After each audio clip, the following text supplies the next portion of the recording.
Hey, how's it? Pretty cold morning today, but let's continue. So, today we're talking about radishes and my journey and experience growing these radishes. I've been growing them for very long, but there's definitely a lot that I can go through. So, yeah, let's get into radishes. So, as per normal, let me just quickly discuss what I've done, right? So, I haven't grown radishes in the first growing season, i.e., 2023 to 2024. I only started in the current sort of growing season from 2024 to 2025. Now, I've done them about 5 sowings total, and it's very interesting to note all the differences between them. So, just starting out, the first instance, when I created this bed for the corn, right? I had my bush beans at the back there. Now they're self-seeded and all that sort of stuff, but at the back there's actually a furrow. I originally planted or sowed the beans in that furrow. The radishes, I'm not sure how many I sowed, but there was quite a bit. I sowed them on top of the furrow, on top of the crest, both in front and behind. Now, in terms of spacing, right, I put them around about 100 mils from each other. I wasn't really sure how big they would get. From the wall, that first row that I planted or sowed, that was about 100 mils from the wall. The second row was probably about 300 mils from that back end. Now, one thing that I've noticed during that little process, I actually got a very, very low yield. It wasn't very successful, but the ones that was in front, they did much better than the ones at the back. The ones at the back, they were so shaded out, they didn't really grow. And the ones that did grow, they actually didn't really develop a root. They mostly just had the foliage, and that was pretty much it. But the few that I did manage to harvest, at least, they tasted quite nice. They weren't like overly bitter, they weren't overly sort of offensive or anything. Oh, they were very mild. It was very enjoyable. And because of that success, I decided, let me have another go at it. So the second sowing was here behind me. This time I did it slightly different. I essentially planted them in a square foot, so that's about 300 mils by 300 mils. I planted about 16 in there, so 4 rows of 4 each within this 300 mil block. This was planted, they grew, and that was pretty much when I had my injury. So I had these guys in the ground for a little bit longer than all the other crops. When we eventually harvested them, they were disgusting. Yeah, no, they were like extremely bitter, right? It's bitter to the point where you actually struggle to not contort your face because it's so offensive. It was disgusting. We ended up just tossing them away. They were that offensive. But in terms of water, they pretty much got the same amount of water. The sun requirements were very different though. So that area there, they received, the front row would have received round about 6-7 hours of sun per day. These guys, being so close to the ground and eventually being overtaken by all the gem squash that was here, they would have probably received round about 5 hours, maybe even 4 hours of sun per day. But despite that, they still developed spuds, or shall I say, the actual root swelled and developed nicely. It was a good yield, but they were just disgusting. They were absolutely horrible. They were horrendous, unusable, unfortunately. But I don't know if that offensive flavor, was because of the lack of sun, or if it's the soil quality, or if it's the time spent in ground. So I've been doing a little bit of experimentation with that, trying to sort of eliminate variables and figure this out. So let's get to the next area. So the third sowing was actually relatively recent. If I recall, it was sort of January of this year, January, February. It was right here. Something that I just also need to mention, every single time that I sowed these radishes, it was all direct sow, none of it was transplants. The reason for that is because they're supposed to grow up very easily. I've been struggling a lot with seed germination. So just to try and, again, eliminate variables, I decided, let me direct sow them. The other reason is, to my understanding, root crops struggle with transplanting. They end up suffering damage on the roots and then they don't swell. So you do want to watch out for that. So everything was direct sow. The ones that I sowed here, right, they took about a month to grow to sort of a nice, decent size. I had a relatively good harvest and they didn't taste disgusting. So that was a bonus. I grew something that we liked. What we did is I tried them in two sort of ways. We had them fresh in salad. We sliced them up quite thin. A little bit of salt and pepper was quite nice. And then we sort of roasted them separately, obviously, for other meals where we tried. That was quite nice. A little, very mild. It really took away any bitter notes that was sort of still around. But yeah, these ones tasted pretty good. They receive about 5-6 hours of sun per day. In the afternoons, on the hottest parts of the day, they're shaded out. So they receive sort of the cooler sort of sun in the morning and everything. So when I noticed that, and I thought to myself, well, maybe that's the reason why the second sowing was so gross. So coming then on to the next sowing. So the next sowing was here with, along with my sunflowers, right here in this block. Soil prep, spacing from the second, third, fourth, and all my subsequent sowings have all been the same. And I'll discuss that all just now. But this sowing was actually very good. Not only did I have a very good yield, I had 15 of 16 seeds germinate, but it was also the largest roots that I managed to get. You'll see this is actually one of them. I've harvested these ones recently in this week, and you can see it's a very nice looking spud. It's a good size, right? And I sowed them here. What I did as well, I wanted to test the sun requirements, because this area receives sun for pretty much the whole day. They get a little bit shaded out by the sunflowers early in the morning, but I would say from around about 9 o'clock all the way up to 6 o'clock when the sun is down, they receive sun full blast the entire day. So I thought, let me test it. The previous sowing, that third sowing, they were pretty good, so let me sow there again. So where I showed you guys now, I did a fifth sowing in that exact same area. And these guys here was at the same time with a single day apart. This one was 1 day before those ones. And here's a few things that I found. We had a lot of rain, right? Because of all the rain, I think it really helped these roots develop. But this happened. Quite a few of them had split. Not all of them, but even some of the small ones split.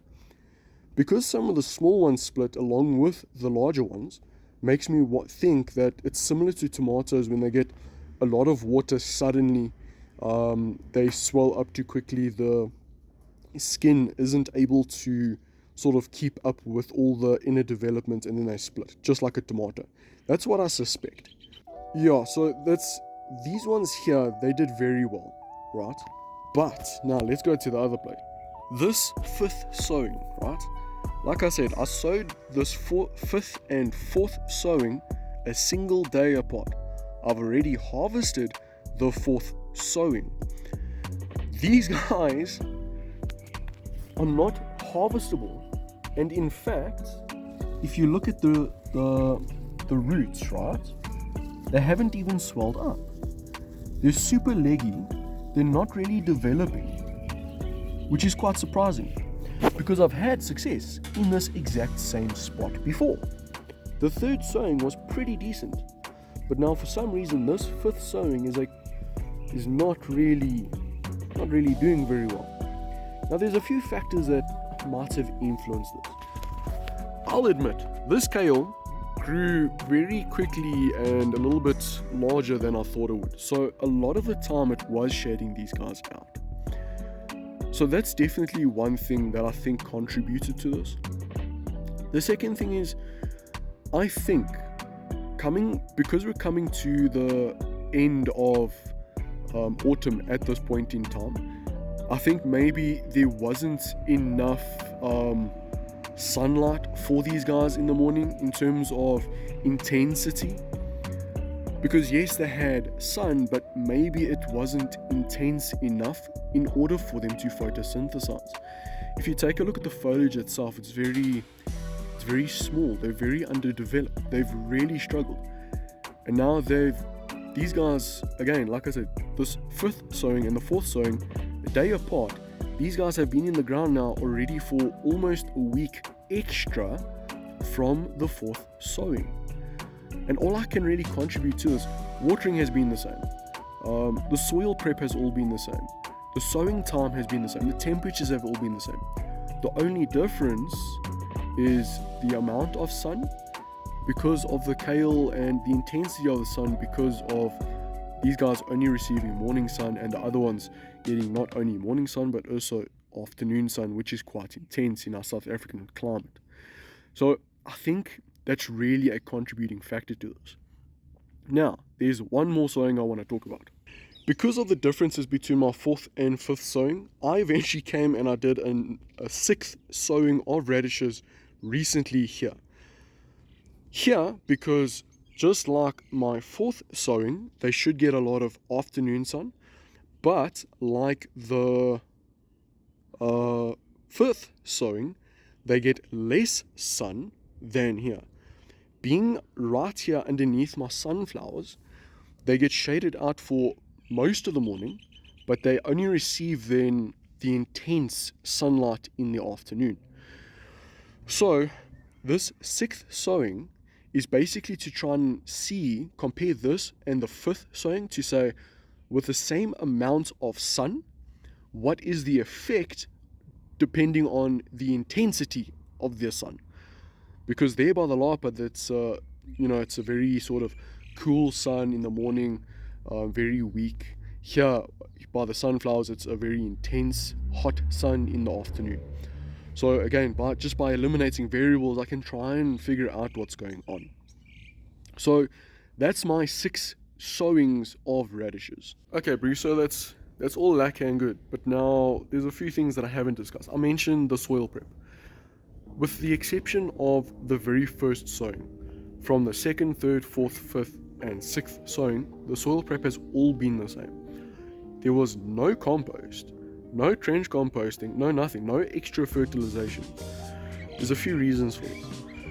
What I did, I just took a small trowel, I sort of dug up the area, loosened all the soil to make sure that it's nice and fluffy, being a root crop. And I mentioned this with the potatoes, right? Why I don't want to grow them in ground anymore, because of the pressure of the soil. So because these small root crops, they are sort of on top of the soil, maybe it's not too much of an issue, to be honest, but that's something I need to experiment a little bit with. But that was the reasoning behind why I loosened up the soil, is to try and relieve any undue pressure on the root crops that will prevent or hinder their development.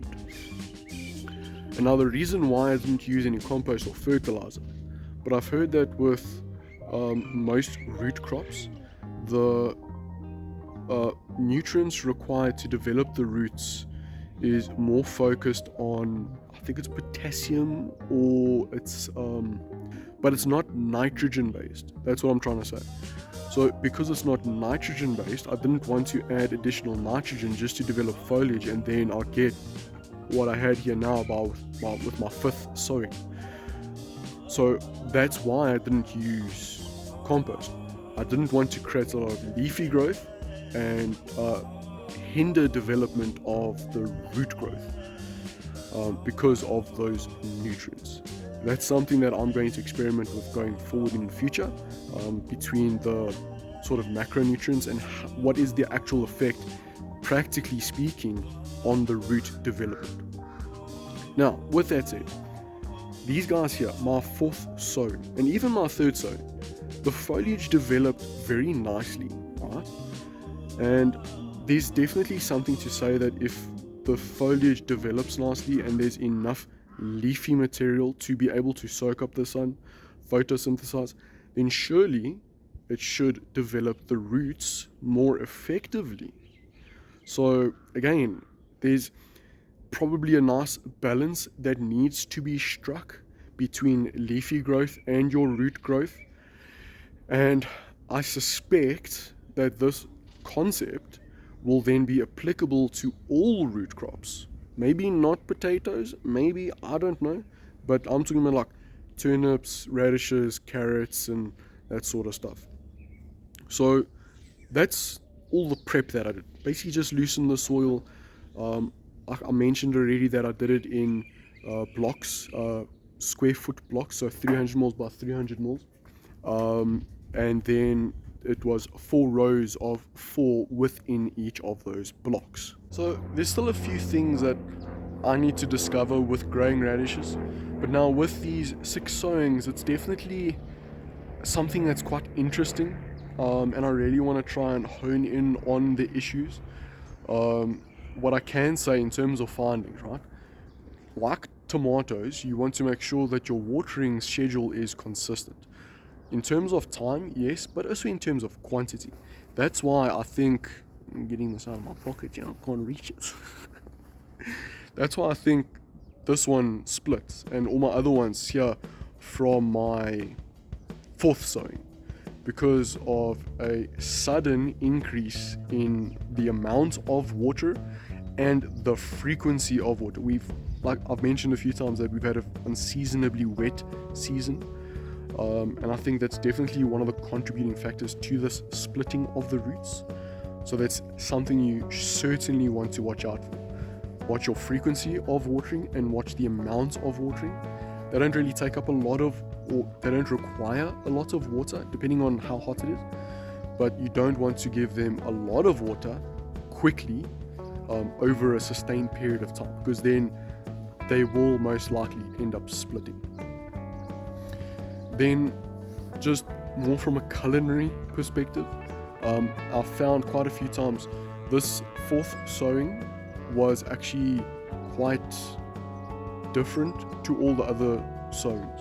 So the first sowing was nice and sweet, right? Or not like super sweet, but it was mild, it was peppery, it wasn't offensive. The second sowing was disgusting, it was dog awful, it was unusable, it was so bitter. The third sowing, they were pretty good.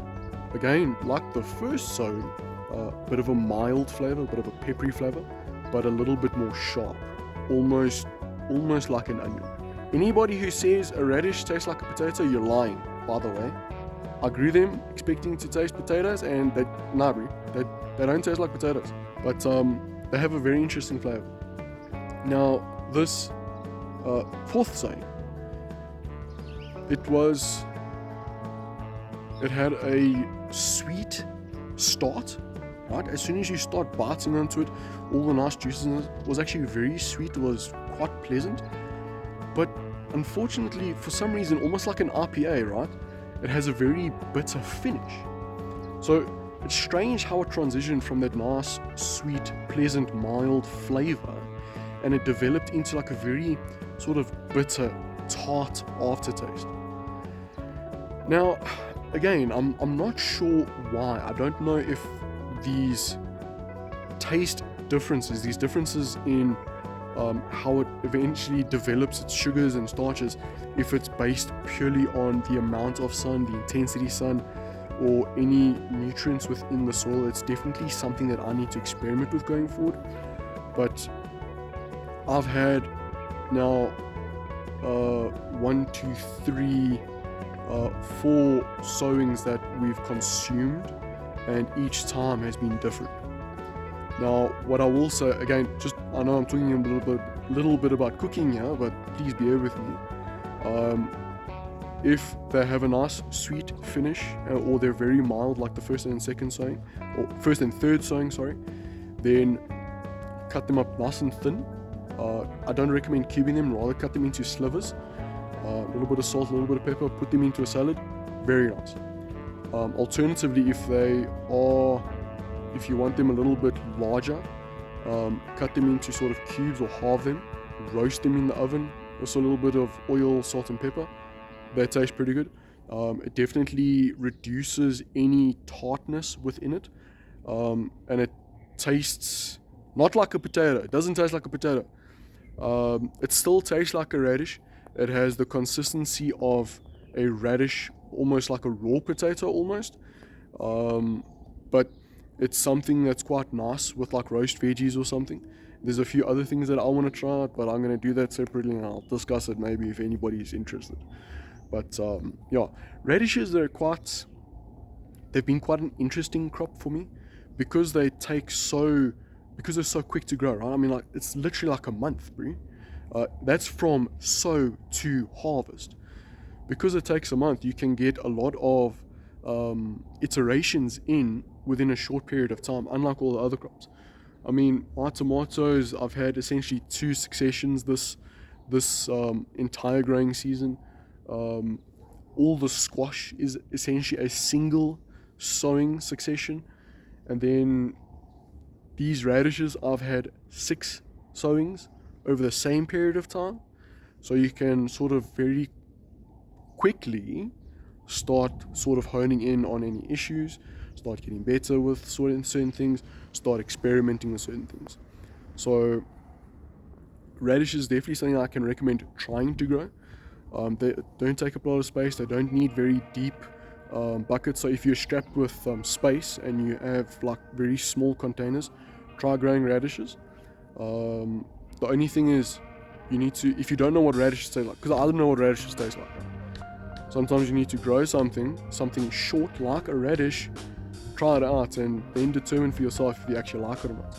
Because there's no point in really growing stuff that you're not going to chop. But the nice thing with radishes, being so quick to grow, it's sort of low risk, low effort to grow them if they do turn out terribly. So again, it's just, I think especially as a beginner, you can just sort of quickly get your hand in, get a bit of XP, and I don't know, I just think it's a good thing to start with, and I've learned quite a few things, but there's still a lot of uncertainty in this.